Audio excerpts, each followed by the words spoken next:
सकट चौथ यानी गणेश जी का व्रत। इस दिन महिलाएं अपनी संतान के लिए व्रत रखती हैं और पूरे दिन निर्जल रहकर व्रत करती है। रात को चांद के आने पर व्रत खोलती हैं। इस दिन गणेश जी और चौथ माता की पूजा की जाती है। ऐसा कहा जाता है कि सकट चौथ का व्रत करने से संतान को लंबी आयु मिलती है और उनके संकट टल जाते हैं। इस व्रत में खास तौर पर एक देवरानी जेठानी वाली सकट माता की कहानी पढ़ी जाती है, तो दूसरी तरफ गणेश जी और बुढ़िया माई वाली कहानी पढ़ी जाती है। व्रत कथा। एक शहर में देवरानी जेठानी रहती थी। देवरानी गरीब थी और जेठानी अमीर थी।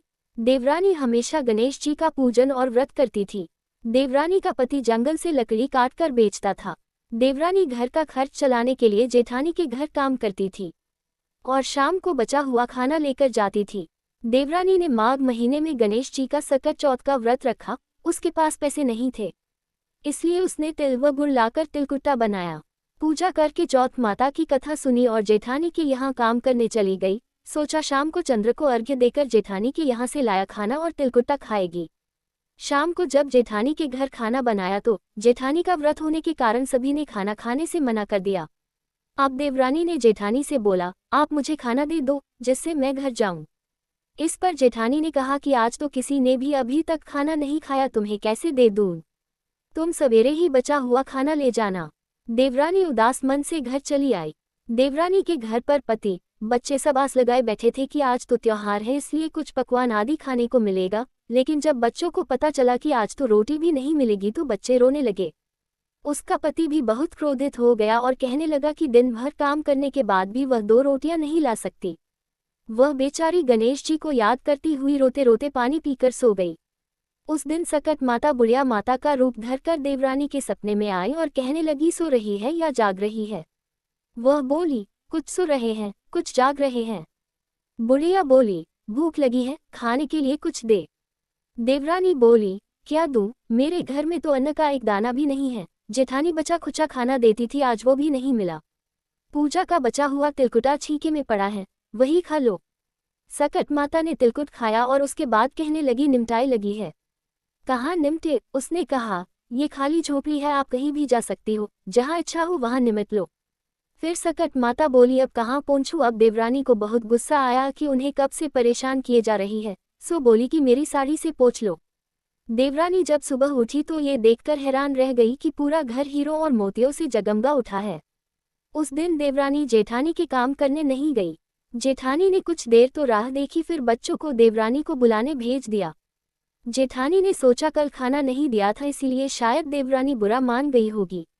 बच्चे बुलाने गए। देवरानी ने कहा कि बेटा, बहुत दिन तेरी मन के यहाँ काम कर लिया। बच्चों ने घर जाकर माँ से कहा कि चाची का पूरा घर हीरों और मोतियों से जगमगा उठा है। जेठानी दौड़कर देवरानी के पास आए और पूछा कि यह सब कैसे हो गया। देवरानी ने उसके साथ जो हुआ वो सब कह डाला। उसने भी वैसा ही करने की सोची। उसने भी सकट चौथ के दिन तिलकुटा बनाया।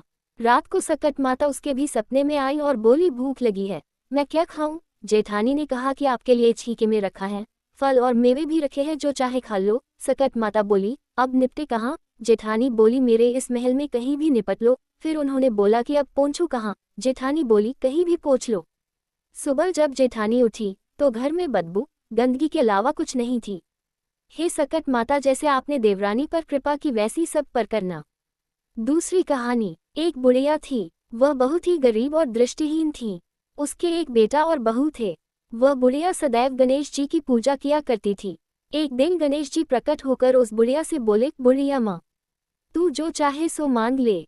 बुढ़िया बोली, मुझसे तो मांगना नहीं आता, कैसे और क्या मांगू? तब गणेश जी बोले, अपने बहू बेटे से पूछकर मांग ले। तब बुढ़िया ने अपने बेटे से कहा, गणेश जी कहते हैं तू कुछ मांग ले, बता मैं क्या मांगू?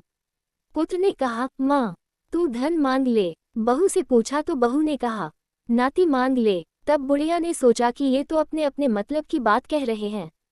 अतः उस बुढ़िया ने पड़ोसिनों से पूछा तो उन्होंने कहा, बुढ़िया तू तो थोड़े दिन जिएगी, क्यों तू धन मांगे और क्यों नाती मांगे?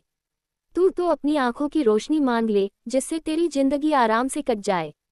इस पर बुढ़िया बोली, यदि आप प्रसन्न हैं तो मुझे 9 करोड़ की माया दे, निरोगी काया दे, अमर सुहाग दे, आंखों की रोशनी दे, नाती दे, पोता दे और सब परिवार को सुख दे और अंत में मोक्ष दे। ये सुनकर तब गणेश जी बोले, बुढ़िया माँ तुमने तो हमें ठग लिया। फिर भी जो तूने मांगा है वचन के अनुसार सब तुझे मिलेगा। और यह कहकर गणेश जी अंतर्धान हो गए। उधर बुढ़िया माँ ने जो कुछ मांगा वह सब कुछ मिल गया। हे गणेश जी महाराज, जैसे तुमने उस बुढ़िया माँ को सब कुछ दिया वैसे ही सबको देना।